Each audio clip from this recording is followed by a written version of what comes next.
It ranged from great to WCW 2000. Oh boy, some of this show was really fucking Snakebit, wasn't it? I'm John Rethlin with my review of AEW All Out 2020. I do not feel like I wasted my money. In fact, I'm very happy to have put down my $50 for this pay-per-view, and I hope you all enjoyed it as well. And if you guys like this pay-per-view more than I did, please let me know in the comments, because I liked some of it, but some of this show was really bloody fucking rotten. And some of the comedy that was on the show, if it was on WWE TV, it would get killed, and rightfully so. Because you can have entertainment, but it only works if it's fucking entertaining. Also, the women's match was fucking phenomenal and the highlight of the night as far as I'm concerned. But I do have one question. Why the fuck did they let that match continue? You know what match I'm talking about. What the actual shit? My fucking God, it's one of the worst decisions I've seen by a wrestling company as far as a match in a while. And I'm talking just, any promotion. It's at least ones I've watched. This is a real fucking low point. Not the whole show, but that particular part. But anyway, Shivani and Dasha welcome us. We get an MJF promo. We get some good stuff on the buy-in. We get, Maximum Jackass Friedman, a line by Christopher Daniels. That was pretty good. And then more video packages and talk from the Battle Royale participants, like Eddie Kingston praising his boys. Jake Hager mentioning his smoking hot wife. His wife could be the last woman on Earth and she would still be the ugliest. And then how he's rock hard for his real doll wife.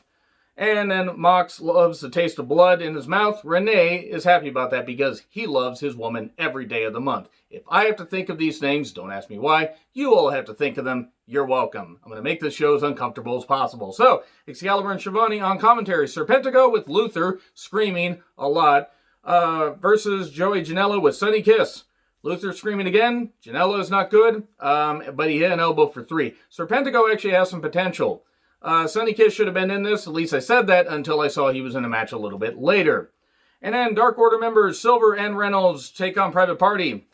Look, this is nothing against the individual talents in the Dark Order. There are some I don't care for. You can have great talent in a group, but if the gimmick is not good, in my personal opinion, of course, there are some people that like the Dark Order. I fucking hate it, and it took me out of this match. Now, that being said, Silver and Reynolds are actually not that bad in the ring, and Private Party are a good team. And Quinn is a fucking star. They hit everybody with everything, like there were a whole bunch of near falls. And then Gin and Juice for 3. Okay, there you go. That's the buy-in right there. Now, JR, Shivani, and Excalibur. JR sounded like he was about 10 drinks in by the time he started commentary. I'm just going to go on the record right now and just say that JR has torpedoed his fucking legacy. And no, I'm not talking about the Anna J line. I'll talk about that here in a little bit. JR sounds like he would literally like to be anywhere else. Now, apparently it was about 2,000, humidity in Daly's Place, at Open Air Stadium or Open Air Arena. So I can understand why they would get, why maybe everybody would have low energy. I can understand that. And they're doing what they can with the ongoing pandemic and trying to entertain the fans and do some stuff. And it is a cool looking venue. It does get humid in Florida. But that being said, there's no excuse for how bad JR has been on commentary for about the last 10 fucking years. And he has been really bad since his New Japan days and, especially his AEW stuff. He doesn't sound like he gives a shit about the women. That's pretty damn obvious. And it sounds like 80% of the time he doesn't care. I'd say use him sparingly. Have Shivani, Excalibur, have Taz out there on commentary. Use Veda Scott. Veda Scott was pretty goddamn good. You just don't need JR being horny or otherwise on commentary, dragging the show down. He's more of a detriment to commentary than he is an asset, at least in my opinion. So, I know he lost his wife. I know he did. And I know that was just a few years ago and it affected him badly. I can only imagine that it did. And he's got health issues and stuff like that. But he's bloody fucking rotten. He's not any good anymore. So, we get Big Swole versus Dr. Britt Baker, who's a dentist, by the way. The tooth and nail match. And if you get that reference, I love you guys. It's at Britt's dentist's office. One, good that Big Swole had the Black Lives Matter armband on her. Good for her. Good to get the word out about that. All lives can't matter until Black lives do. That was a good Eddie Kingston shirt. Need to see where I can get one of those. So, I hated this. I understand what they were trying to do, but if I didn't like the cinematic stuff WWE did, and if I didn't really care for the Stadium Stampede match, why am I going to like, this kind of stuff if they're just basically taking what should have been, it should have been a serious feud, but it was kind of more of a comedic feud. You can do some goofiness and everything, but I didn't like this. I didn't like this at all. Could the women have been having fun? Sure. Do I understand why they need to have some entertainment? Sure. but no, I didn't like it. I didn't like it at all. Reba gets knocked out with a really, really bad clipboard shot. I mean, I don't want anybody actually getting hurt, but all this stuff looked so staged, and so it was like the Money in the Bank stuff, just without, any of, the proper edit. It just wasn't good. It wasn't fucking good. They did what they could, but it just wasn't good at all. We get these joke teeth, the twist teeth, that you get, all that stuff and everything, and which actually, that would have been horrifying if it wasn't so silly.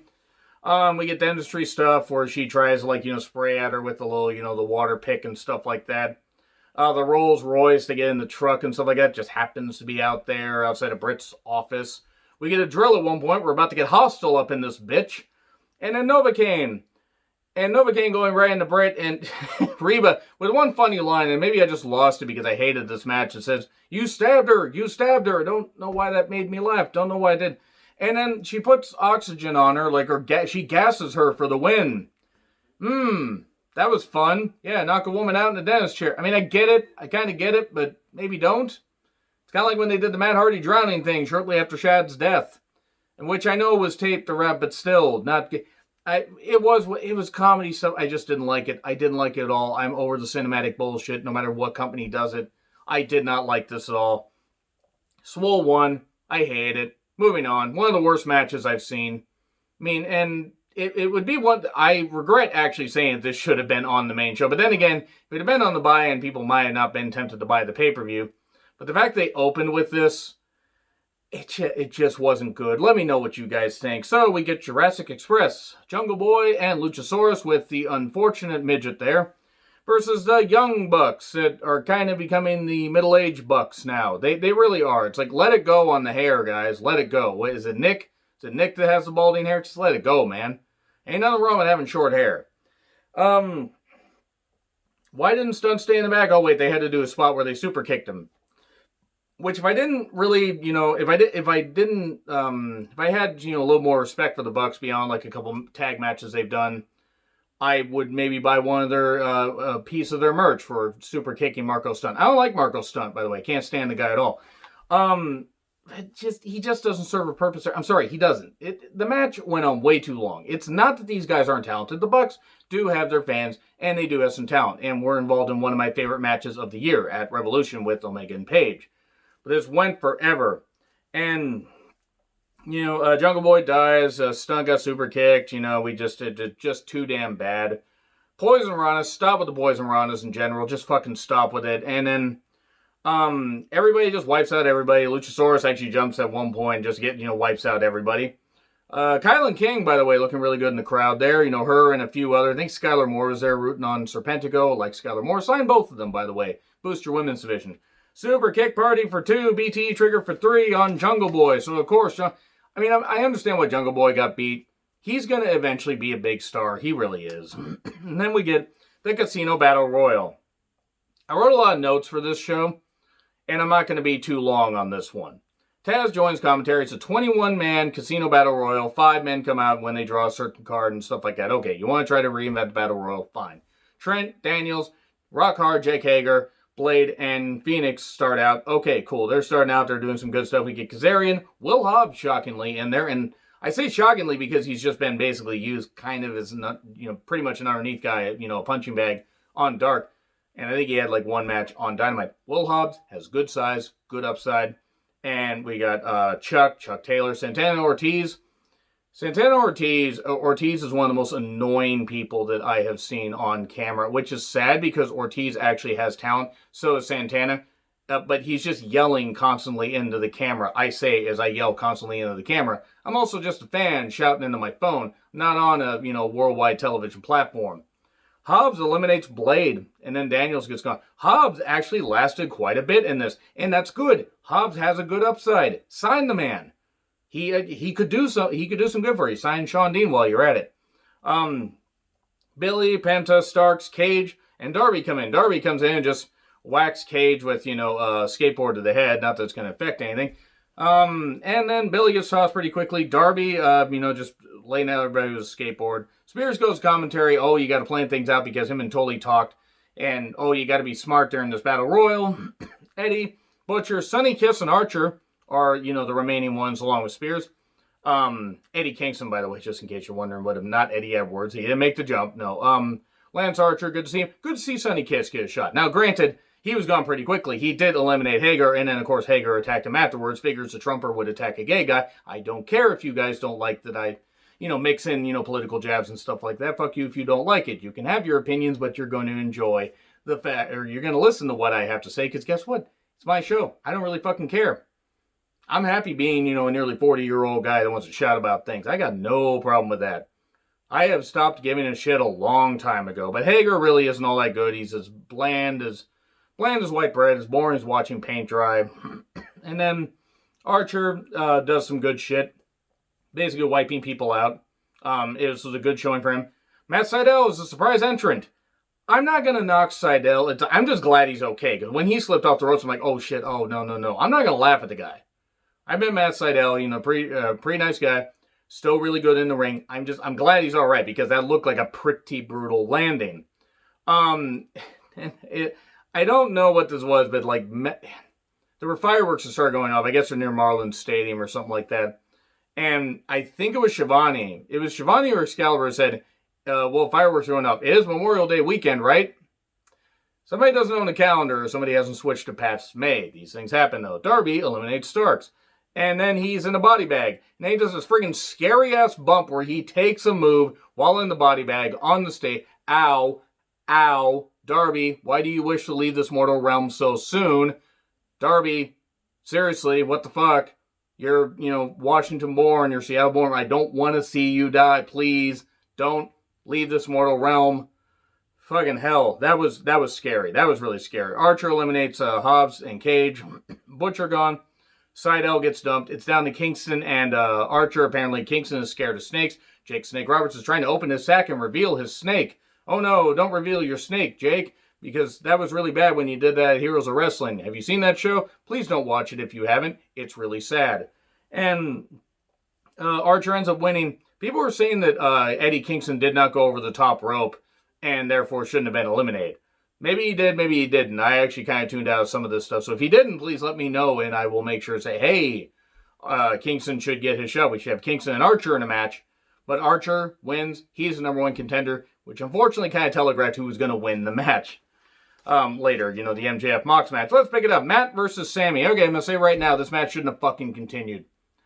Yes, WWE let a show go. Vince McMahon let a show go on after Owen Hart, fell to his death. And it was fucking bullshit. And it was fucking stupid then. Vince McMahon should have fucking paid for what he did. Paid dearly. Gone to jail for what he fucking did.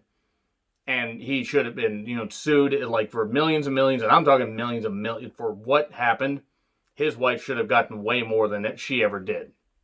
That being said, that was 99. I'm not excusing that. There's been a ton of bad shit that WWE's done. But if I'm going to knock WWE for doing stupid shit and continuing matches and stuff like that, like Taker being concussed at WrestleMania and stuff like that, and Brock obviously trying to take care of him, but being a freaking beast and tossing him around, I'm going to knock AEW for, one, letting this match continue, and two, or restarting this match, and two, trying to cover their tracks later and digging a hole to the Earth's core by the time they were done trying to explain it. Twice. They botched it twice.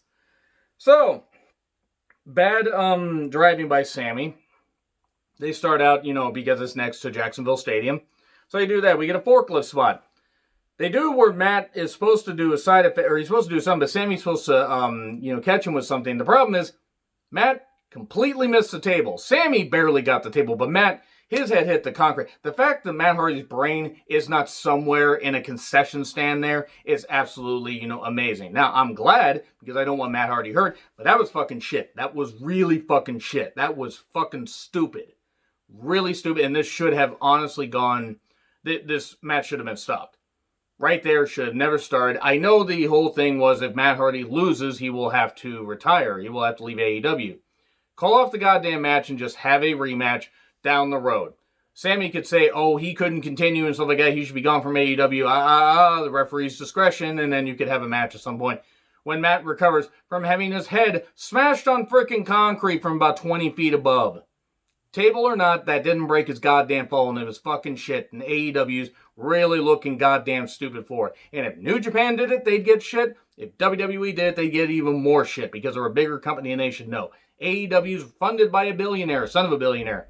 They got smart people running that company. They also have the Young Bucks helping run that company, so maybe not so smart. I digress. They have people that know what the fuck they're doing.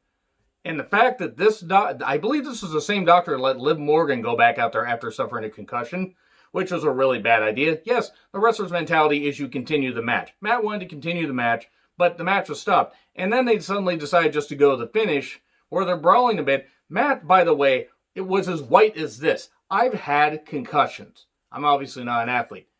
I've been told by people, because I obviously didn't see it. I didn't look in the mirror, and I wouldn't remember it anyway. The blood leaves your face. You have no idea. It's like, especially if it's bad, you have no idea where you're at. You're glassy-eyed. You have no clue. The only reason I know is because I've had a head examination and, oh boy, an x-ray. It's not good, folks. But the whole point is concussions are fucking scary.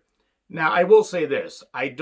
People were saying maybe this is a work. It was a work. Let me tell you right now, Matt's a freaking epic seller and able to turn, get the color out of his face like very few people can. If it was a work, it's a stupid work. A really stupid work. It wasn't a work, though. I'm going on the basis it wasn't a goddamn work. They go to the spot where they're going to climb, and Sammy's going to take the bump through the crash pads and stuff like that. Matt shouldn't have been climbing. It didn't look like he knew where the fuck he was. And this is fucking stupid. And AEW, again, should be embarrassed for what they fucking did. This was fucking dumb. This was really, really, really, really fucking dumb. Really fucking dumb. And they deserve every bit of hate they get. Just the same as WWE getting hate for all the shit they've done. AEW deserves hate here. They are not Teflon. They are a company that will make mistakes. And this was a fucking mistake. Then, so Matt wins. And that match should have never continued. Let's pick it up. Thunder Rosa versus Hikaru Shida. One, the humidity was apparently super bad. And I'm not talking about Kip Sabian. He's on a little bit later. So they, so the crowd was kind of out of it. Also, the fact they saw Matt Hardy nearly die on pay-per-view probably didn't help. Shida and Thunder Rosa cut a great pace here. This was the best match of the night. One of the best AEW matches of the year, my personal opinion. Probably the best women's match that has happened in AEW this year. On Dynamite, on Dark. And that's all due respect to any of the hardworking women. This was a great match. Well, Hikaru Shida and Nyla Rose actually wasn't all that bad. From Double or Nothing, Jesus Christ, almost forgot the pay-per-view. That actually wasn't all that bad. But this was great because it was two women that took it seriously, did some really, really good shit. I'm not going to talk way too long on this one because I've already gone long on this, but Thunder Rosa working heel, really good stuff. JR talking about more old ref stories and about women's matches being formulaic, but these women are working hard. JR, just say you hate women's wrestling and move on. My God, you stupid, horny old bastard. Good Lord. Just say you don't like it and move on. There was a chair-assisted knee strike. They took it seriously, doing the ring post spot. They did some really, really good shit. Shida came back with some nice strikes. Thunder Rosa was very, very good with her groundwork and her kicks and her strikes and all that. DVD on the apron, as we know, the hardest part of the ring. We get more strikes. We get a Falcon Arrow for 1, a knee for 3. So yeah, that's it right there. But that being said, despite that match, that's all I got to say about that one. So we got a few more matches left. But Thunder Rosa versus Hikaru Shida was a fucking great match. And if you have not watched this pay-per-view yet, if you're just watching this review to see what does this bald idiot have to say, or balding idiot have to say, then check out that match. You will enjoy that match. Even if you are not necessarily a fan of either of them, you will be after that match. I'm a huge fan of them. They're two of my favorite wrestlers, period. Not just women's wrestlers, period. Now, Kip Sabian and Penelope Ford are going to have a live weigh-in on Dynamite. Those always go well on TV. And also, he plugged his Twitch. I see what you did there, AEW, because of the whole WWE Twitch cameo thing that Vince McMahon's apparently doing, rumors that he's doing, depending on what you believe. Vince McMahon's kind of being a bit tyrannical. Again, for about the 50th time this month. Look, in all honesty, it's a stupid thing WWE's doing. But anyway, who is the best man? Who's going to be the best man? Rusev? Watch it be the former Rusev. Miro? Watch it be him. I have no goddamn idea. I would say Jimmy Havoc, but they got rid of him, justifiably so. Who's the best man? Let me know in the comments. Dark Order, Brody Lee, Colt Boom Boom Cabana, Evil Uno, Stu Grayson versus, for God's sakes, the Natural Nightmares, and I like them, Dustin and QT. Scorpio Sky, Matt Cardona, who's happy there's no wellness test anymore. Allie, and unfortunately, Brandy. Great. A, more Dark Order. B, I have to deal with Brandy being out there.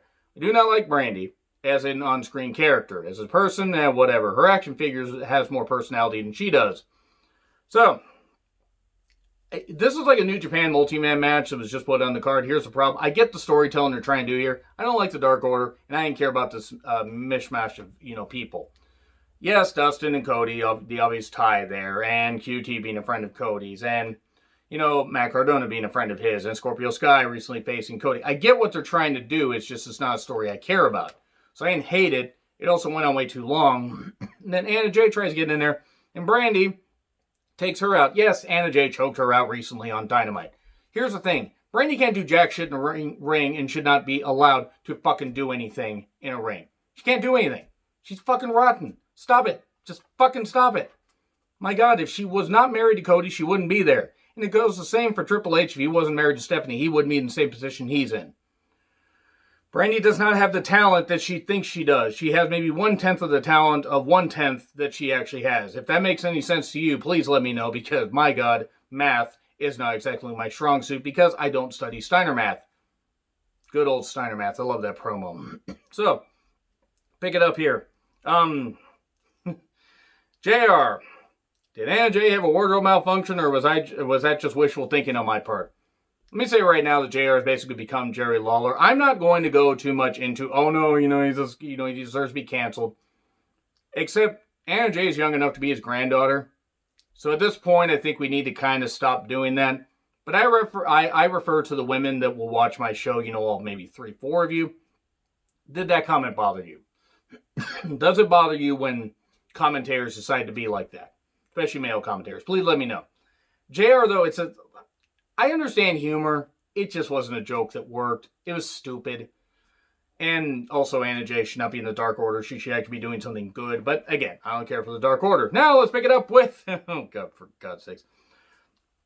Colt, Colt gets a chance to pin Dustin, goes for a moonsault, misses it, and dreaded roll-up, most devastating maneuver for 3. So Colt gets pinned. Brody's upset at Colt. Uno is consoling him. Dustin was fired up and will face Brody on Dynamite. He gets a chance at gold. Cool. FTR versus Omega and Page, AEW tag title match. Big fight feel. Here's the problem. This was not the Revolution match with the Bucks. It had good storytelling. Yes, of Hangman and Omega trying to hang on to their friendship and their title run. And Omega had just had it with him. He just fucking had it.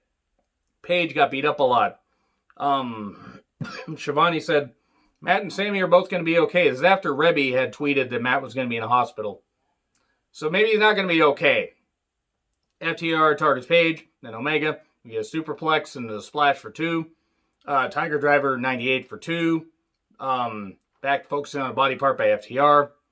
Page cleans house and they stopped. And apologies, by the way. I, shot my voice and allergies are a goddamn bitch. It's all or nothing here. No, JR, it's all out. That's how words work. V trigger to Page. Oh no. This match went way too long. I get what they were trying to do. The storytelling was there. The pacing of the match at times worked. This ultimately didn't work for me.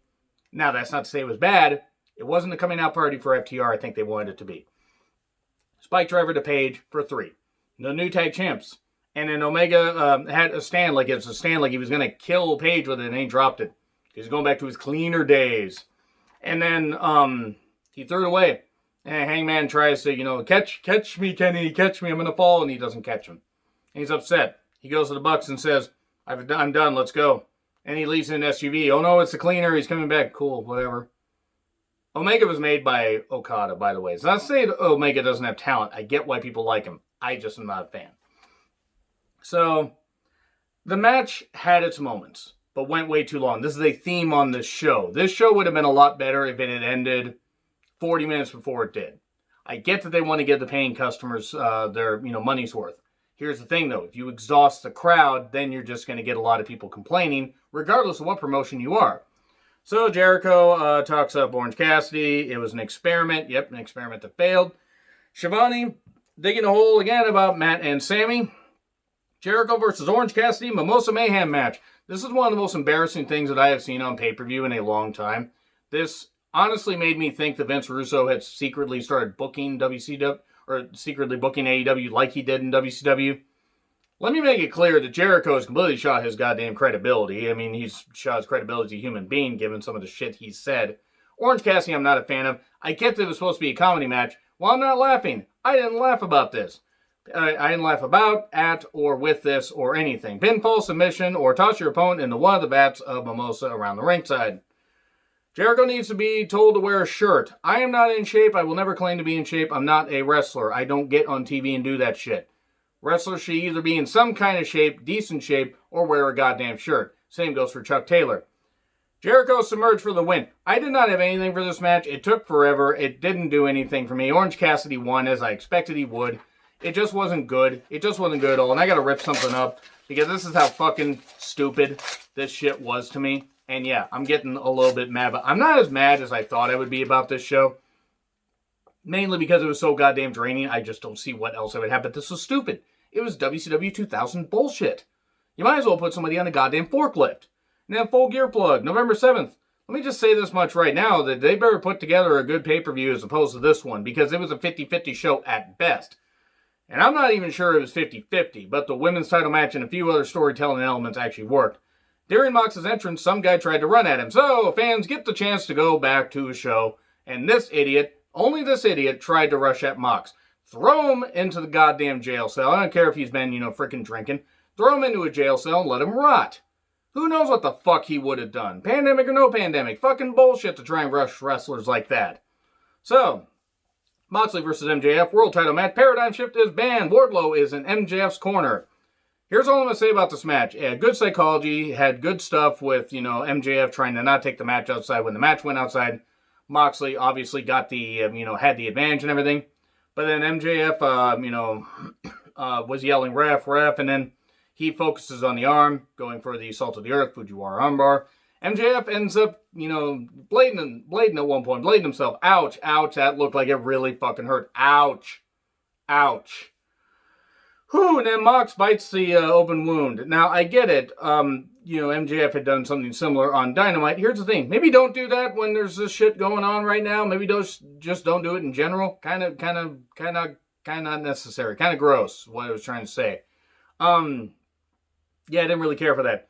Salt of the Earth, we get hand biting because he's trying to get the win. And then we get Heat Seeker for 2. Sleeper, low blow for 2. Oh no, it looks like Mox is going to lose. Mox gets hit with a crossroads for 2. Not a very good crossroads. MJF should probably stop doing that move. And then ring miscue. Wardlow tries to throw it. And then, the referee's distracted, like yelling at Wardlow, what the hell are you doing? What the hell are you doing? And then MJF gets it. And the referee's, turn distracted. And Mox is like, hey, wait a second. Paradigm shift. 1, 2, 3. That's all I gotta say. That match actually was fine. That was a fine main event. I like that finish. That was pretty good shit. And Archer stared him down, so that was some good stuff. Here's the thing. You can end good, and you can have a good women's title match. My fucking God, this was not good. This was not for an AEW pay-per-view. This did not deliver nearly as much as I think they wanted it to. But anyway, let me know what you guys think in the comments. Like, share, subscribe, Twitter handle in the description. I'm John Retland. I'll see you soon.